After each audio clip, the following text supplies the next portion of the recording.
너희의 하나님이 이르시되 너희는 위로하라. 내 백성을 위로하라. 너희는 예루살렘의 마음에 닿도록 말하며 그것에게 외치라. 그 노역의 때가 끝났고 그 죄악이 사함을 받았느니라. 그의 모든 죄로 말미암아 여호와의 손에서 벌을 배나 받았느니라 할지니라 하시니라. 외치는 자의 소리여 이르되 너희는 광야에서 여호와의 길을 예비하라. 사막에서 우리 하나님의 대로를 평탄하게 하라.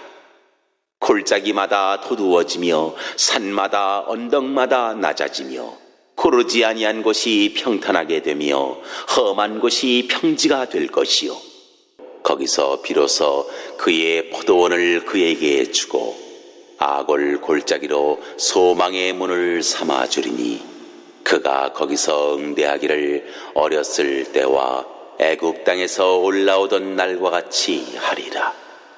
여호와께서 이르시되 그날에 네가 나를 내 남편이라 일컫고 다시는 내 바알이라 일컫지 아니하리라. 내가 바알들의 이름을 그의 입에서 제거하여 다시는 그의 이름을 기억하여 부르는 일이 없게 하리라. 2020년 이 한 해를 마무리하면서 우리는 다시 한번 2021년에 하나님께서 우리에게 주실 바로 그 은혜를 받기 위해서 우리 안에 있는 장애물을 제거해야 됩니다. 그래서 우리가 이 말씀을 통해서 바로 이 하나님의 대로를 준비하라 이 말씀을 지금까지 계속 나누었습니다. 2020년도 우리가 주제로 하나님 나라의 길이라는 주제로 말씀을 따라서 이 마지막 주까지 그 말씀의 길을 따라왔습니다.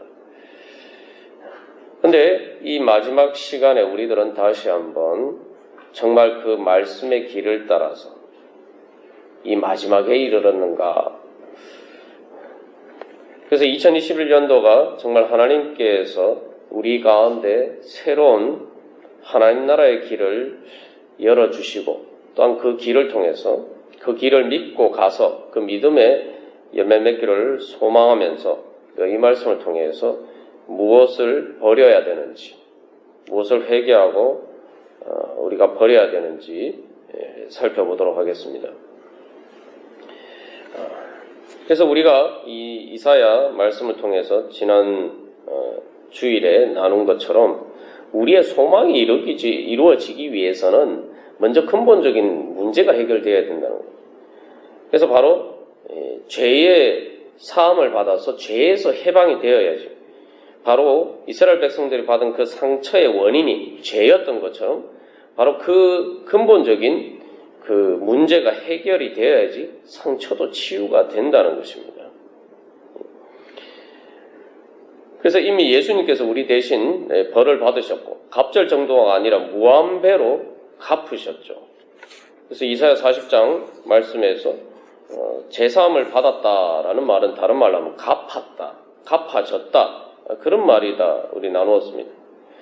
예수님의 보혈의 공로는 이제 하나님의 영원한 생명을 희생하신 것이기 때문에 죄의 빚을 다 갚고도 충만히 남습니다. 그렇기 때문에 이제 우리가 회개하면 단순히 제사함을 받는 데에서 그치는 것이 아니라 충만한 은혜, 욥이 받았던 그 갑절의 축복뿐만 아니라 영원의 보상을 받는 무한한 축복을 받도록 예정이 되어 있습니다. 그래서 이 노예계 때가 끝났고, 그래서 2020년도 바로 노예계 때 끝나고 새로운 은혜의 2021년을 시작하고, 이제 2021년도에는 정말 우리가 뭔가 지금까지 수고하고 고생한 것에 대해서 보상을 받는 열매를 맺기 위해서는 우리가 믿음으로 주님 앞에 나아가야 됩니다. 여기서 그래서 우리가 받은 벌, 이스라엘 백성들에게 하나님이 갑절에 벌을 배나 받았다라고 하는데 그 벌이 진짜 우리가 받은 벌이 무엇인지 우리가 그걸 잘 알아야 합니다. 내가 벌을 받고도 도대체 무슨 벌을 받고 있는지 우리가 잘 모르기 때문에 하나님 앞에 치유받지 못할 때가 많습니다. 여기 그래서 벌을 배나받았다라고 할 때 이사야 47장 9절에서는 두 가지 일의 심판을 받을 것이다 라고 이야기를 합니다. 한날에, 그러니까 하루에 갑자기 자녀를 잃으며 과부가 되는 이 두 가지 일이 내게 임할 것이라. 그래서 여기 벌을 배나받았다는 것은 여러 가지로 우리가 해석할 수 있지만 특별히 이사야서 문맥에서 구체적으로는 현실적으로는 자녀를 잃고 과부가 되는 이 두 가지 벌을 받았다는 것. 예레미야 말씀을 통해서 우리가 살펴본 것처럼 라헬이 위로 받기를 거절하는데 그 이유가 무엇이었습니까? 자녀를 잃어버려서.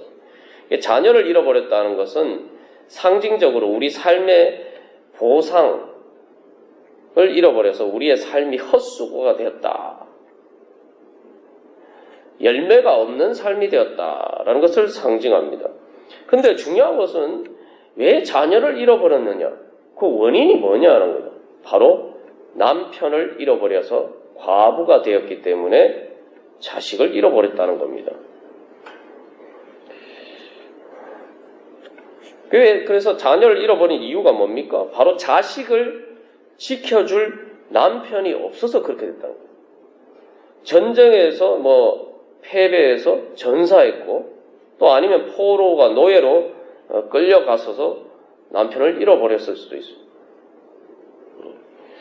근데 현실적으로 그러한데 이 남편이란 말이 오늘 호세아서 말씀에 주인, 이게 바알이라는 말과 연결시키는데 바알이라는 말은 바알 우상을 상징하기도 하지만 우상을 가리키는 고유명사로도 쓰이지만 동시에 또한 바알이라는 말은 보통 명사로 쓰여서 그 의미가 어떤 의미를 가지고 있느냐 하면 주인이라는 의미도 가지고 있고 남편이라는 의미도 가지고 있고 지도자라는 의미도 가지고 있어요.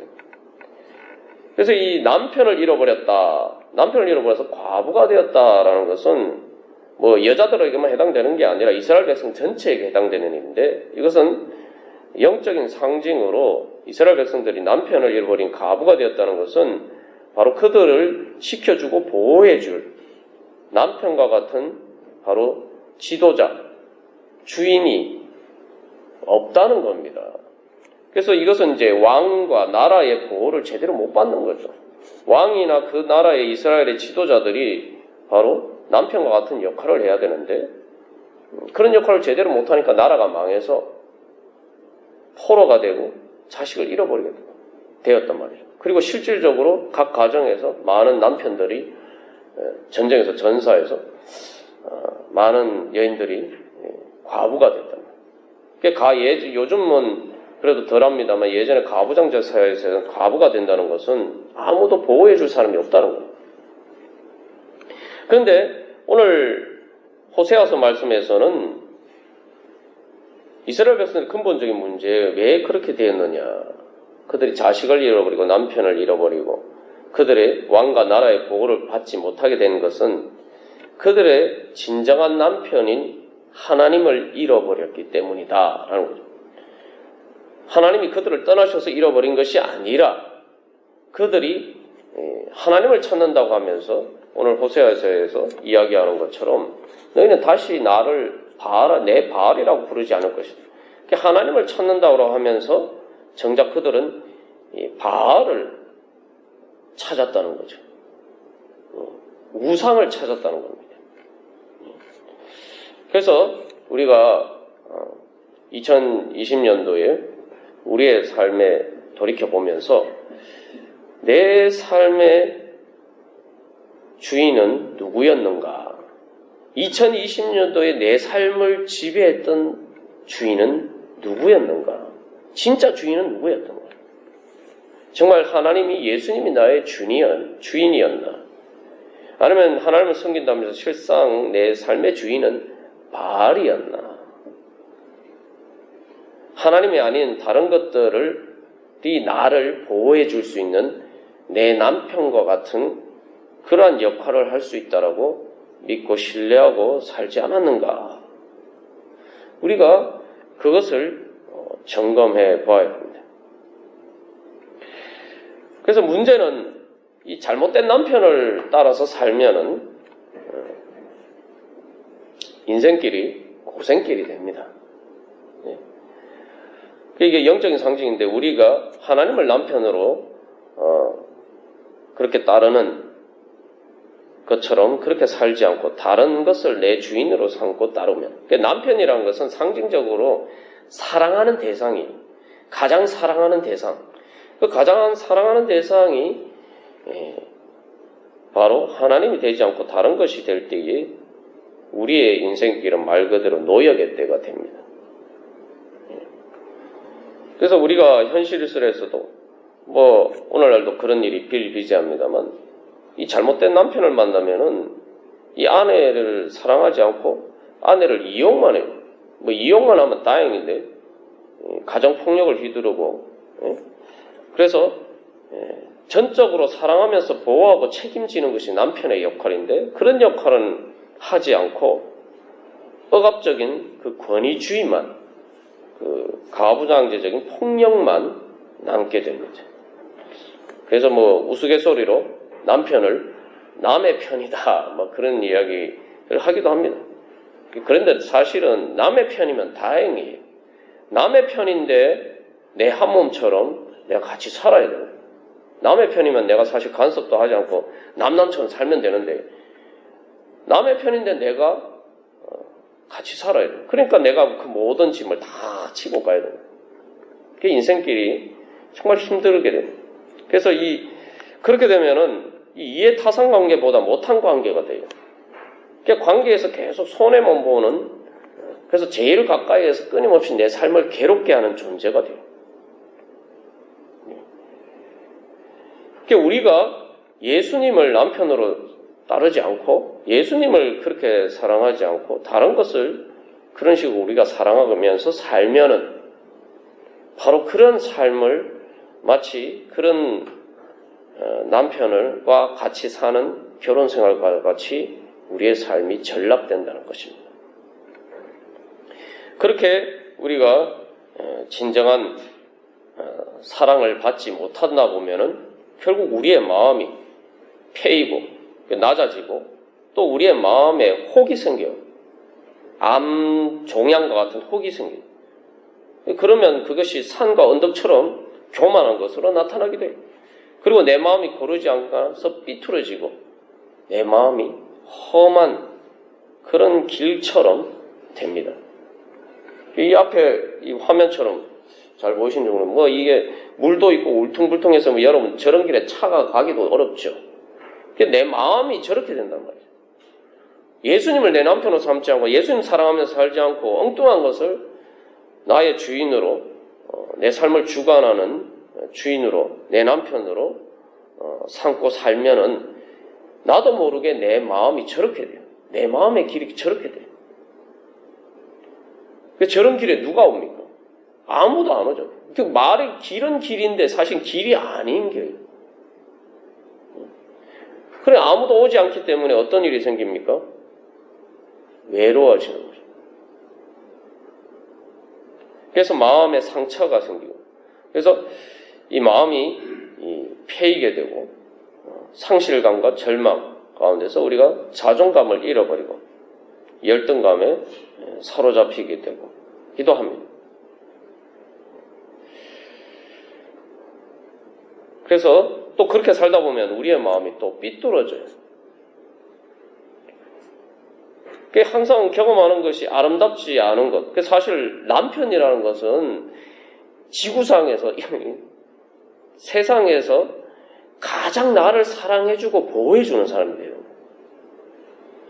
그런데 가장 나를 사랑해줘야 되는 그 사람이 사실은 나를 가장 힘들게 하는 대상이 되니까 뭐예요? 내 눈에는 아름답지 않은 것, 보기 흉한 것만 보이는 거예요. 그게 진짜 사랑이 뭔지를 받지 못하니까 정말 사랑의 아름다움을 잊어버리고 살아가게 됩니다. 그런 것만 경험하면서 그런 속에서 살다 보면 우리의 눈이 나도 모르게 삐뚤어져요. 이제 우리의 눈이 이제 더 이상 아름다운 것을 볼 수 없는 눈이 돼버리고 만단 말이죠. 왜냐하면 아름다운 것을 본 적이 별로 없기 때문에. 정말 남편이 지극하게 나를 사랑하는 끔찍하게 나를 사랑하는 그 아름다운 사랑을 경험해보지 않았기 때문에 마치 우리가 이제 어두운 가운데에서 오래 있다 보면은 눈이 어두워지죠. 또 가까운 것만 계속 보다 보면은 근시가 돼요. 그것처럼 아름다운 것을 본 적이 없기 때문에 진정한 사랑의 아름다움을 보지 못하고 살다 보니까 결국 어떻게 됩니까? 내가 진짜 아름다운 것이 있어도 그것을 볼 수 있는 눈을 잃어버리게 되는 것입니다. 우리 이 시간 이 모든 불을 끄고 우리가 다시 한번 이 2020년도 마지막을 마무리하면서 여러분 눈을 감고 내 마음에 혹시 내 마음이 바로 그런 마음이 되어 있지 않는가? 내가 주님의 영광과 그 아름다움을 볼 수 있는 눈을 잃어버리지 않았는가? 우리의 육신의 눈을 감고 다시 한번 우리의 영혼을 바라보면서 주님, 이제 모든 이 어두움을 물리쳐 주시고 제 믿음의 눈을 새롭게 뜨게 하여 주셔서 주님의 영광을 보게 하여 주시옵소서. 우리 소망하면서 우리 다 같이 침묵으로 기도하도록 하겠습니다.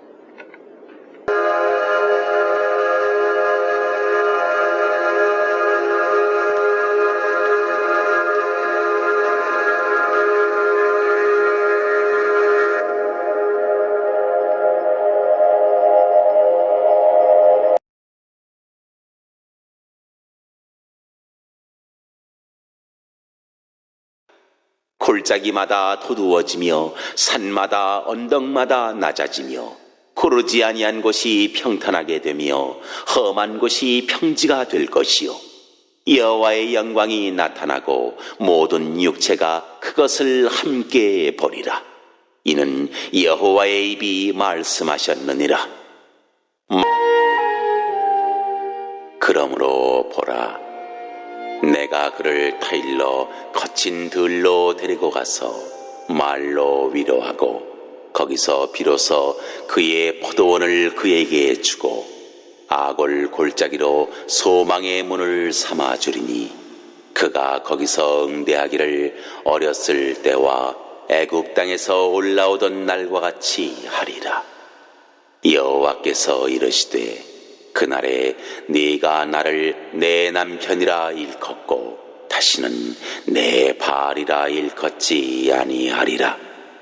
내가 바알들의 이름을 그의 입에서 제거하여 다시는 그의 이름을 기억하여 부르는 일이 없게 하리라. 그날에는 내가 그들을 위하여 들짐승과 공중의 새와 땅의 곤충과 더불어 언약을 맺으며 또 이 땅에서 활과 칼을 꺾어 전쟁을 없이 하고 그들로 평안히 눕게 하리라. 내가 네게 장가들어 영원히 살되 공의와 정의와 은총과 긍휼이 여김으로 네게 장가들며 진실함으로 네게 장가들리니 네가 여호와를 알리라. 열면서 우리에게 주시는 약속의 말씀은 아골 골짜기로 소망의 문을 삼아 주시겠다는 것입니다. 아골 골짜기는 바로 아골이란 말이 이렇게 어떤 말입니까? 바로 괴로움이란 말이에요. 그 앞에서 우리가 이 잘못된 남편을 만났을 때 삶의 비유에서 살펴보았습니다만 그 아골 골짜기는 말 그대로 정말 우리가 인생의 잘못된 선택을 해서 또 내가 주님을 모시지 않고 살기 때문에 우리의 인생이 정말 말 그대로 멀고 험한 골짜기가 되는 것입니다. 말 그대로 괴로운 삶이 된다는 것이죠. 그래서 우리가 말씀 후에 반주해 주시겠습니다. 그래서 우리가 이 아골 골짜기 가운데 살아가지만 그러나 하나님께서 우리를 만나 주신다. 우리가 지난번에 나눈 것처럼 광야에서 하나님이 오신다. 광야의 주의 길을 예비하라. 광야와 같은 악월 골짜기라 할지라도 바로 그곳에 소망의 문이 열린다고요. 왜냐? 무슨 이유 때문입니까? 하나님께서 우리의 남편이 되어주시겠다는 겁니다. 그래서 오늘 말씀을 보시면은 14절에서는 그 말로 위로하고 타일러스 말로 위로, 이건 사랑의 속삭임이에요. 네가 그동안 얼마나 힘들었냐.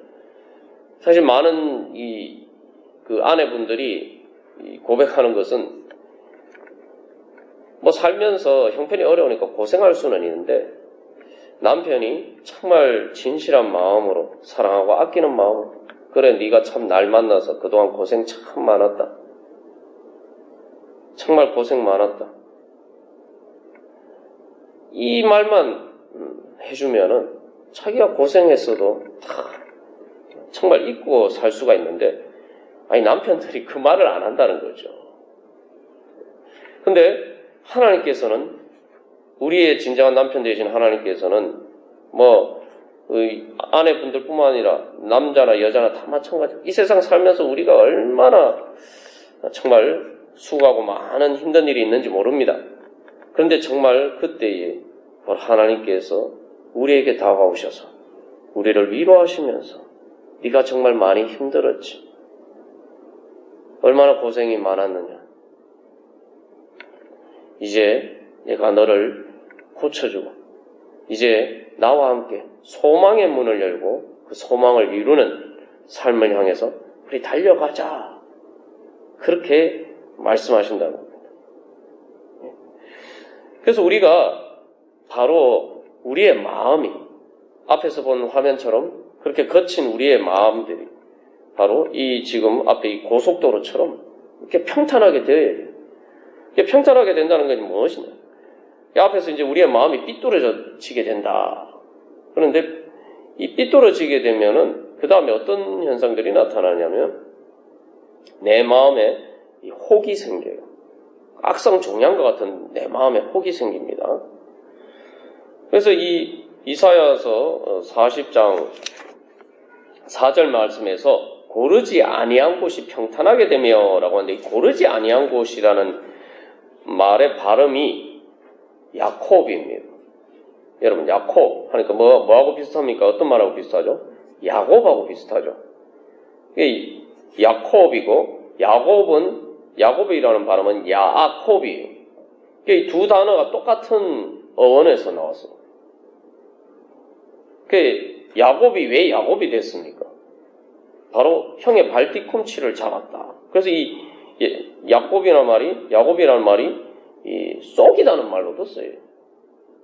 예. 그래서 왜 발뒤꿈치라는 게, 발뒤꿈치가 보면 이제 그 발에 이 복사뼈가 있잖아요. 복사뼈가 이렇게 톡 튀어나왔잖아요. 예, 그것처럼 그 혹처럼 이렇게 튀어나온 부분을 묘사하기도 합니다. 그래서 이 야콥이라는 말은 말 그대로 울퉁불퉁 혹이 난 것처럼 그 길이 그렇게 평탄하지 않은 것을 묘사할 때 사용되는 말입니다. 그러니까 고르지 아니하다는 게 그런 거예요. 그냥 단순히 뭐 이렇게 울퉁불퉁하는 게 아니라, 그러니까 말 그대로 혹이 난 것처럼. 길에 혹이 나면 여러분 차가 달리면 어떻게 됩니까? 차가 달리는 건 둘째치고 실제로 그런 길을 걸어보면은 정말 발이 많이 아픕니다. 가끔 등산할 때 보면 그런 길이 있어요. 돌자갈밭 같은 거 길이 있는데 그런 길을 걸으면은 발이 정말 아픕니다. 근데 내 마음이 그렇게 된다는 거예요. 죄 속에서 내가 지은 죄뿐만 아니라 또 다른 사람이 지어서 내가 그런 세상 속에 살다 보면 내 마음이 야콥이 되는 거예요. 야콥. 그래서 야곱과 같은, 그래서 쏟고 속이는 세상이 되는 거예요. 세상 속에 살다 보면 우리가 그렇게 되는 거예요. 그래서 우리의 마음에 혹이 나서 우리의 마음이 험하게 돼요. 그 마음이 험하게 된다는 게 뭡니까? 까다롭게 된다는 거예요. 그러니까 우리 흔히 이제 까칠하다 이런 표현을 쓰는데, 사람들 대인간의 관계에서 제일 사람들을 힘들게 만들어요. 까칠한 사람은 다른 사람을 힘들게 만들죠. 이 고슴도치처럼 되어서 막 조금만 건드리면 막 삐지고 이렇게 막, 그래서 그런 사람 막 대하기가 어려워요. 예? 그래서 언제 터질지 모르는 폭탄과 같은 그런 존재가 됩니다. 이렇게 되면은 어떤 문제가 생기냐? 사람과의 관계도 문제지만 호의를, 은혜를 기쁘게 받지 못하는 마음이 돼요. 앞에서도 본 그 험한 길에는 어떤 것도 다니기가 어렵습니다. 어떤 좋은 것도 내 마음의 길로 올 수가 없어요. 그게 왜 그러냐? 야곱이라는 말이 속인다는 의미로도 쓰인다는 것처럼 이 세상 속에서 항상 속으면서 살다 보니까 정말 순수한 사랑에서 나오는 진정한 호의와 은혜를, 사랑을 받아보지 못하다 보니까 항상 마음에 의심이 생겨요. 불신이 있어요. 호세아서에서는 남편의 비유해서 이야기를 하는데, 아니 남편하고 결혼한다는 건 뭡니까? 정말 저 사람하고 내가 결혼하면 행복하게 될 것이다. 그거 믿고 정말 내 인생을 거는 거 아닙니까? 그렇게 결혼했는데 정말 결혼해서 행복하지 못한 경우들이 많단 말이죠. 세상에서 가장 큰 속임수는 사실 결혼입니다. 결혼에 대해서 제가 비하하는 의미가 아니라 이게 현실이 그렇다 이거죠. 많은 경우. 그러니까 이 결혼관계에서 처음에 결혼하면서 서약한 신뢰가 깨어져. 그죠? 예를 들면 그렇습니다만, 그러다 우리가 그런 세상 속에 살다 보니까 진정한 순수한 호의, 비즈니스 관계가 아닌 그런 호의를 받아보지 못하다 보니까 우리가 하나님의 은혜를 있는 그대로, 말 그대로 순수하게 하나님의 은혜를 믿지 못한다는 거예요. 내 마음이 삐뚤어져서, 내 마음에 혹이 많아서. 혹이 많다 보니까 이게 교만하게 돼요. 그래서 이 까칠하게 돼서 조금만 뭐라고 하면 날 무시하는 거야? 뭐 이런 식으로 이제 반응을. 그러면서 또 다른 사람을 괜히 깎아내리기 위해서 또 허물자. 그래서 비방하고 공격하고, 또 아주 심한 경우에는 나한테 호의를 베푸려는 사람의 호의를 있는 그대로 받아들이지 못하고 오히려 원수처럼 대하는 경우도 있어요. 실제로 살다 보면 여러분들 많이 겪으셨겠습니다만, 진짜 내가 잘해준 사람인데, 내가 잘해줬는데 나한테 그 은혜를 원수로 갚듯이 이상하게 나하고 원수가 되는 사람이 있어요. 가끔 보면 그런 사람이 있어요. 특히 다른 사람들보다 그 사람한테 더 잘해줬는데 그 사람이 내 원수가 된다. 가정에서도 남편이 그렇게 되는 경우가 많죠. 사실 아내분들이 그래도 제일 잘해주는 사람이 그래도 남편 아닙니까? 근데 남편이 왜 내 원수가 됩니까? 그렇게 우리 마음이 그렇게 되면은 사람들이 내 옆에 오기 싫어하고, 그죠? 나도 내 마음도 불편해요. 내 마음의 가시에 내가 늘 찔리면서 삽니다. 결국 그러한 우리의 마음이 함정이 돼요. 그게 제일 함정입니다. 그래서 하나님이 나에게 주시는, 하나님뿐만 아니라 또 하나님의 사람들을 통해서 여러 가지 중에 오는 좋은 것을, 사랑을 제대로 받지 못해요. 그러다 보니까 자기에게 오는 모든 좋은 것을 다 삼켜버리고 묻어버리는 함정과 같은 것이 내 마음의 길이 되어버린단 말이죠. 그래서 우리의 마음을 주님 앞에서 고르게 해야 됩니다. 근데 중요한 것은 하나님께서 우리의 남편이 되어주실 것이다 라고 말씀하시면서 이사야 40장 4절에서 우리가 지난번에도 나눈 것처럼 이거는 너희들이 고르게 하라 이게 아니에요. 고르지 아니한 곳이 평탄하게 되고 험한 곳이 평지가 될 것이다. 될 것이다. 이건 하나님께서 해주시겠다는 거예요. 우리가 회개하고 주님 앞에서 예수님을 내 남편으로 삼고 사랑하면서 그렇게 주님 앞에 나아가면은 주님께서 우리의 마음을 위로해 주시고 정말 울퉁불퉁한 그러한 고슴도치 같은 나를 주님의 그 사랑의 품으로 껴안아 주신다. 그게 십자가 아닙니까? 예수님이 왜 십자가에서 우리의 죄를 대신해서 십자가를 지시고 피 흘리셨다. 예수님이 이렇게 지난번에 나눈 것처럼 이렇게 팔 벌리시고 고슴도치 같은 죄로 인해서 우리의 마음이 고르지 않은 험한 길처럼 됐는데 그런 우리들을 껴안으시면서 그래서 예수님이 온몸에 상처가 나신 거죠. 그게 바로 십자가입니다. 그럼에도 불구하고 예수님은 우리를 사랑하시는, 그래서 우리의 남편과 같은 그러한 우리의 사랑을 받는 존재가 되기를 원하십니다. 호세아서 말씀도 그렇죠. 하나님, 이스라엘 백성들 하나님을 배신했지만 그러나 하나님이 다시 그들을 사랑하시고 그들을 품에 안으시는 거예요.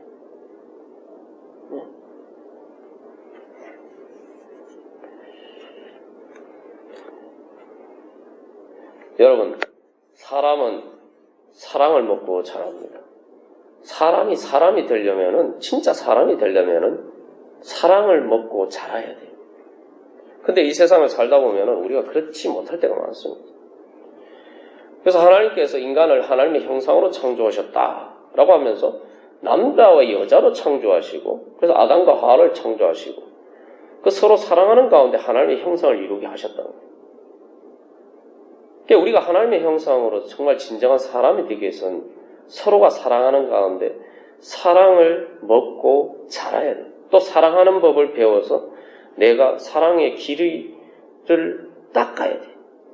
그래서 그 사랑의 길이 서로와 서로가 소통하는 가운데 우리가 진정한 하나님의 형상을 닮은 진정한 인간으로서 우리가 성장하게 되는 것입니다. 근데 그렇게 되지 못하면은 어른이 되어도 여전히 아이처럼 미성숙한 모습. 나는 사랑받지 못했으니까 어쩔 수 없다. 우리가 그렇게 생각할 수가 있어. 그러나 하나님께서 오늘 말씀하십니다.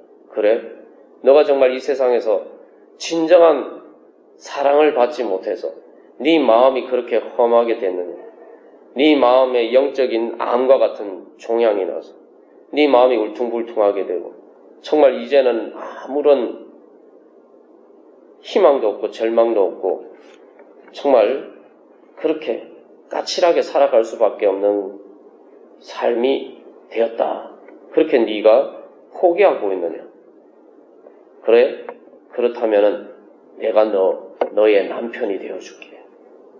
내가 너를 사랑하는 네 남편이 되어줄게. 여러분, 2021년도는 예수님을 내 남편처럼 사랑하시면서 그렇게 시작하시고 또 그 사랑을 키워가시기를 바랍니다. 우리의 고르지 아니한 마음이 치유받을 수 있는 것은 예수 그리스도의 사랑밖에 없습니다. 예수 믿는 게 왜 행복인지 아십니까? 세상에 제가 여러 번 간증을 했지만 제가 천국을 경험한 것이 정말 내 마음이 정말 험하게 된 고르지 않은 그러한 가시밭길과 같은 그러한 마음이 되었을 때에 주님, 저는 아무도 없습니다. 왜 저를 이렇게 내버려 두십니까? 하나님 불평불만하면서 기도를 했는데 하나님께서, 예수님께서 야, 내가 네 옆에 있는데 그럼 도대체 나는 뭐냐? 내가 네 옆에 있는 나는 도대체 뭐냐? 오늘도 주님께서 우리에게 말씀하십니다. 내가 너를 사랑하는 정말 생명까지 아끼지 않고 정말 사랑하는 내가 네 옆에 있는데 도대체 나는 너한테 뭐냐? 그렇게 주님께서 물으실 때 주님은 제 사랑입니다. 제 유일한 사랑입니다. 제 남편과 같은 정말 저를 사랑해 주시는 그 사랑 안에서 이제 살고 싶습니다. 주님, 제 마음이 이렇습니다. 주님 위로해 주시고 주님 고쳐 주시옵소서. 그렇게 주님 앞에 나아갈 때에 주님께서 우리를 위로해 주시고 고쳐 주시고 우리에게 마음의 상처로 패인 것들을 주님께서 메워주시고 우리의 까칠해진 것들을 주님께서 그 십자가 보혈로 녹여주셔서 우리의 마음이 평탄하게 될 것입니다. 그래서 여기 마음이 고르게 되고 평지가 된다는 것은 영어로 하면 스무드라고. 고속도로처럼 길이 스무드하다. 좋은 길을 달리거나 아니면 좋은 차를 타면은 승차감이 좋다고 그러죠. 그런 차를 타면은 그냥 물 위를 부드럽게 그냥 막 흘러가는 것 같아요. 주님께서 우리의 마음을 그렇게 만들어 주시기를 원하십니다. 그래서 우리가 주님의 십자가 앞에 자꾸 나가야 돼요. 내 남편이 되어 주시기 위해서 이 땅에 찾아오시고 자기 목숨까지 버리신 예수님의 십자가의 보혈 앞에서 우리가 그 보혈 속에 푹 젖어서 우리의 마음에 까칠해진 것들이 다 치유가 돼요. 암 종양과 같은 내 마음의 것들이, 혹과 같은 것들이 다 사라지고 평탄하게 되었어요. 마음이 부드럽게 되었어요. 그래서 이 팝송 가운데, 유명한 팝송 가운데, 예전 팝송 가운데 그런 팝송이죠. Love me tender. 나를 정말 부드럽게 나를 사랑해달라고. 그래서 나를 사랑해서 내가 정말 내 마음이 평탄하게 됩니다. 주님께서 바로 그렇게 우리를 만들어 주시기를 원하십니다.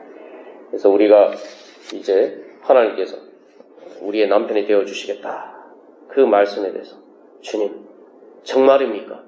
주님께서 정말로 저를 그렇게 사랑하셔서 저와 이제 함께 2021년도 이 길을 걸어가기를 원하십니다. 주님, 저도 그렇게 주님 손잡고 정말 사랑하는 연인처럼 그렇게 주님의 사랑 안에서 주님과 함께 살아가기를 소망합니다. 그게 바로 하나님의 대로입니다. 그게 바로 하나님의 대로.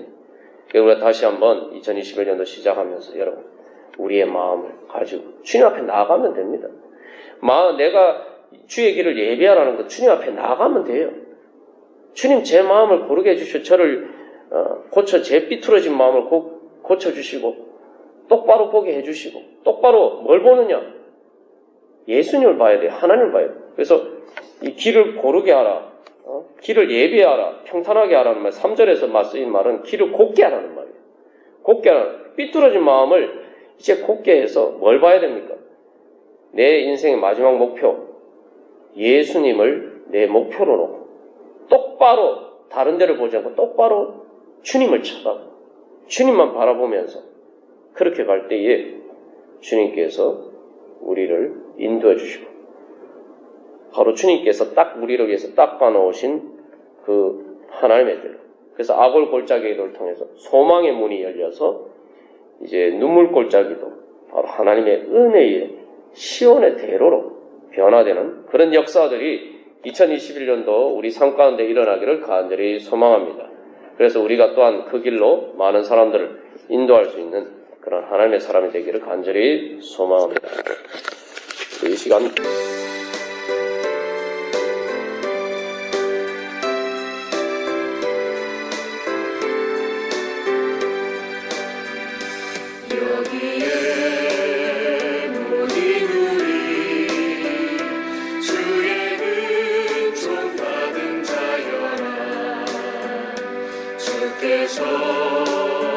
이 자리에 함께 계심을 아노라.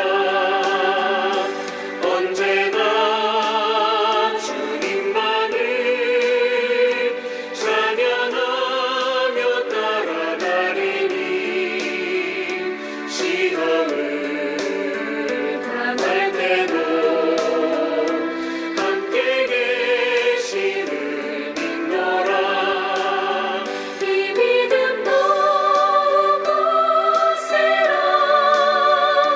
주의